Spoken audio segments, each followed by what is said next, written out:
Le feedback épisode 2.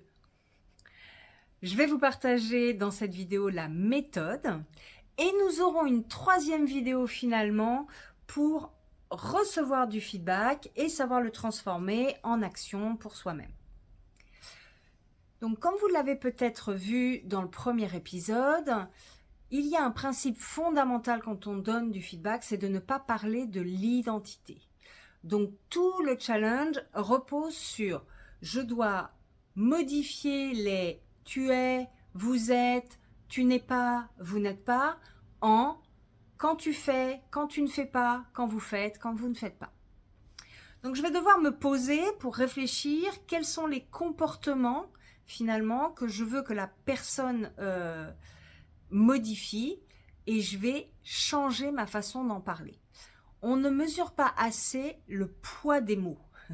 La linguistique, qui est mon domaine de prédilection, je suis passionnée des mots, et donc la linguistique va être très importante. Si j'attaque l'identité, la personne se ferme. Si je pointe le comportement, normalement, la personne va moins se fermer, même si ça n'est jamais très confortable de recevoir du feedback. Deuxième grand principe, je vais regarder si j'ai bien la méthode. On pourrait dire qu'il y a 6 clés pour donner du feedback constructif. Première clé, suis-je assez aligné? Et derrière aligné, vous pouvez y mettre ce que vous voulez. Est-ce que je suis assez calme? Est-ce que je suis sans colère, sans tristesse? Est-ce que je suis assez dans la bienveillance? Minimum, je ne demande pas un truc qui dégouline. Est-ce que je considère la personne? Est-ce que je lui fais confiance? Donc ça, c'est vraiment des paramètres importants parce que plus moi je vais être alignée et plus finalement le feedback va être potentiellement bien dit et très certainement mieux pris. Deuxième clé, suis-je la bonne personne? En fait, je vais réfléchir à la relation que j'ai avec la personne. Je prends un exemple dans l'entreprise. En tant que manager, il y a des gens dans mon équipe, je ne les ai pas toujours tous choisis. Donc il y a des gens avec qui la relation est extrêmement fluide, d'abord parce qu'on marche un petit peu pareil, ou alors parce que je les ai choisis, et puis des gens avec qui ça l'est moins. Donc je vais regarder, et la personne à qui je dois donner du feedback, je vais prendre en compte quel est notre passif, négatif peut-être. Alors si c'est du passif positif, je ne touche à rien, mais s'il y a un manque de qualité de lien entre nous, je vais veiller à la façon, encore plus à la façon dont je partage du feedback. Troisième clé, ai-je bien le temps? Souvent on se dit non mais ça va prendre 2 minutes, je vais lui dire parce qu'il faut que je lui dise parce que là ça va plus. Si ça prend 2 minutes, prenez-en 15. On se pose, on ne fait pas ça entre la machine à café, l'imprimante, on ne fait pas ça dans un couloir parce que quelqu'un peut arriver. Donc vraiment, on prend le temps pour faire le feedback. Et puis, est-ce que je respecte les règles? Parce qu'un feedback constructif, finalement, ça permet à la personne de prendre conscience de soi, ça permet d'offrir des options, ça permet d'encourager au développement.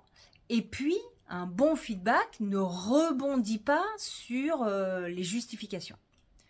Donc, par exemple, permettre à une personne d'avoir conscience de soi, on va devoir travailler avec précision et bien veiller à ce que ce soit un comportement sur lequel la personne ne puisse pas me dire « non, c'est pas ce que j'ai dit, c'est pas ce que j'ai fait ». En fait, il faut que ce soit très concret, très factuel. Parfois, c'est un peu délicat, donc je vais pouvoir prendre le temps de réfléchir en amont parce qu'on le sait bien, l'être humain est plus dans les perceptions que dans les éléments factuels de la réalité. Offrir des options, c'est vraiment si je me positionne en personne qui donne du feedback, très certainement que j'ai des bonnes pratiques, j'ai une bonne idée de la façon dont la personne pourrait se comporter, réagir, agir, le process. Donc je vais lui donner des éléments qui me paraissent aidants. Pour autant, je vais lui donner des éléments que la personne puisse reprendre à son compte, mais aussi dont elle pourrait s'inspirer. Je n'oblige pas la personne à faire comme je dis, je donne un feedback, je donne des options, et si la personne trouve encore une autre option de remplacement, ça me va. le fait d'encourager au développement, il y a vraiment cette idée de prouver, de démontrer, prouver est peut-être un mot un peu fort, mais démontrer qu'on a confiance, que voilà, qu'à partir du moment où on donne du feedback à quelqu'un, on est intimement persuadé que la personne va le prendre en main et va en faire quelque chose. Et je peux lui dire, je peux vraiment partager en lui disant je suis sûre que ça va très bien se passer, je suis sûre que vous allez y arriver, et je suis sûre que voilà, je vous fais confiance, et ça va être voilà, c'est vraiment un cadeau que je vous fais. Ne pas rebondir sur les justifications, ça c'est très important, parce qu'en fait quand on nous dit tiens, ce comportement c'était pas le bon, tu devrais pas faire comme ça, fais plutôt comme ça, notre premier réflexe, et qui est très humain, c'est de dire oui, mais c'est parce que, et là on a une ribambelle de bonnes raisons d'avoir fait la boulette ou ne pas avoir fait ce que les autres attendaient de nous.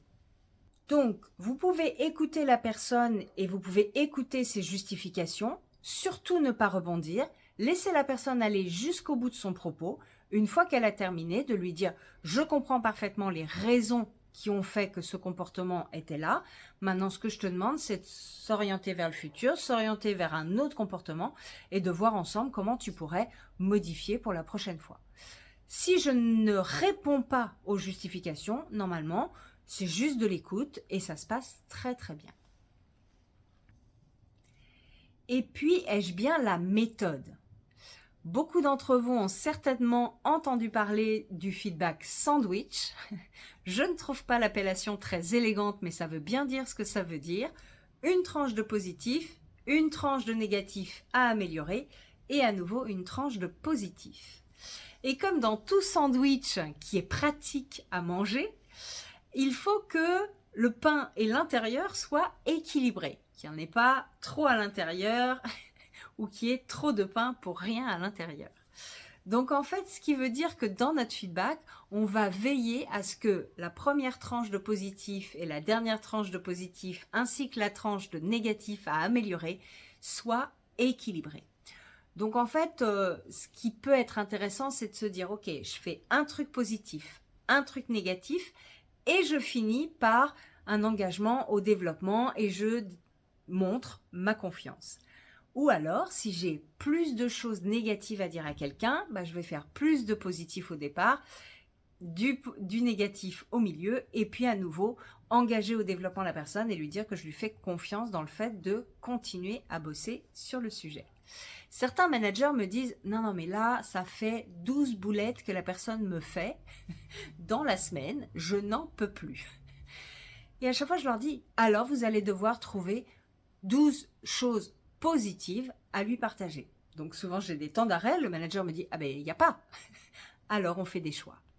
En fait, on n'a pas d'autre solution que de faire des choix. Si vous avez plein de trucs négatifs à dire, vous allez devoir choisir ceux qui sont les plus importants, les plus urgents à résoudre, et vous allez dire, ok, je donne 3 trucs positifs, 3 éléments négatifs, et je finis de toute façon par une tranche de positif.